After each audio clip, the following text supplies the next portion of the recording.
माझंही म्हणणं असं आहे की येत्या 20 आणि 21ला जे स्पेशल अधिवेशन होणार आहे त्यामध्ये मराठा समाजाला ओबीसीचं आरक्षण दिलं पाहिजे।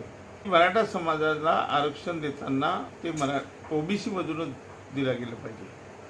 माझंही म्हणणं असं आहे की येत्या 20 आणि 21ला जे स्पेशल अधिवेशन होणार आहे त्यामध्ये मराठा समाजाला ओबीसीचं आरक्षण दिलं पाहिजे आणि सब कॅटेगरीशन केलं पाहिजे, जेणेकरून ओबीसी आपले मराठा आणि कुणबी यांना स्वतंत्र आरक्षण देता येईल आणि 12 बलुतेदारांना सुद्धा वेगळं आरक्षण देता येईल।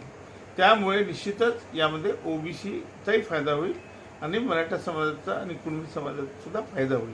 त्यामुळे आता नोंदी बघणं किंवा सरसकट ची मागणी आहे किंवा आपले जे आता सगळे सोयऱ्यांचा जो शोध लावणं किंवा त्याचा व्याख्या करणं किंवा कायदा करणं या सगळ्या गोष्टी अनावश्यक ठरतात। याची काही गरज नाही, कारण मागासवर्गीय आयोग जो रिपोर्ट अहवाल देणार आहे तो निश्चितच मराठा समाज सामाजिकदृष्ट्या आणि शैक्षणिकदृष्ट्या मागास आहे हेच ठरणार आहे।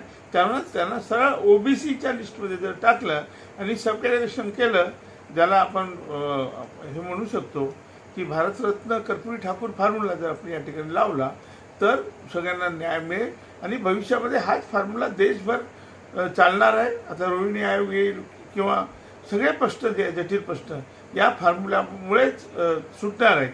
त्यामुळे सरकारने हा निश्चितपणे या येत्या 20 आणि 21च्या अधिवेशनामध्ये जे महत्त्वाचा निर्णय हा घ्यावा की जेणेकरून हा जो जटिल प्रश्न सुटेल ओबीसीला धक्काही लागणार नाही।